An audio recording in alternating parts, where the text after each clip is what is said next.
Small cap fund direct growth, जिसने yearly 24% का return दिया है, जिसका एनएवी चल रहा है अभी 193 रुपीज़ का।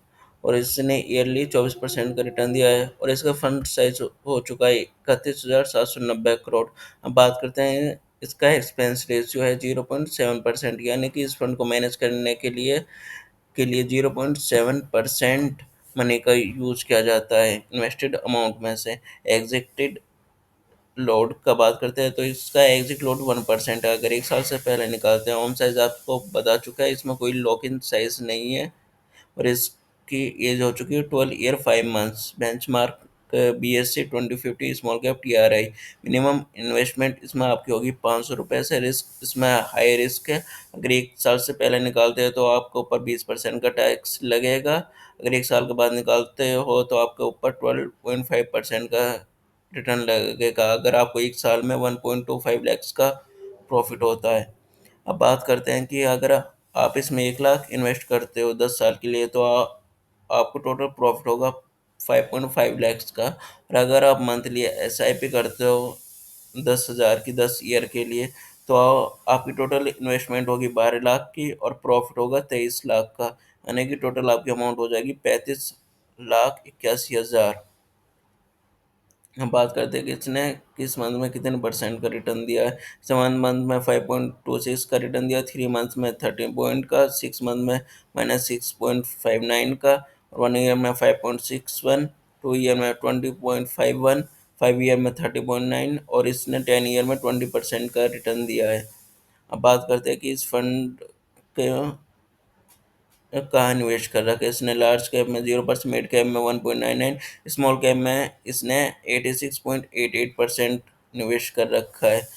और मोस्टली टॉप सेक्टर हैं इसके financial service, consumer stables, capital good, ETC। अब बात करते हैं इसके की रिस्क एंड रिटर्न रेशियो की। इसका अल्फा रेशियो है -0 to 2.6, इसका रेशियो है 0.88 और बीटा इसका 0.74, स्टैंडर्ड डेविएशन है इसका 15.03%।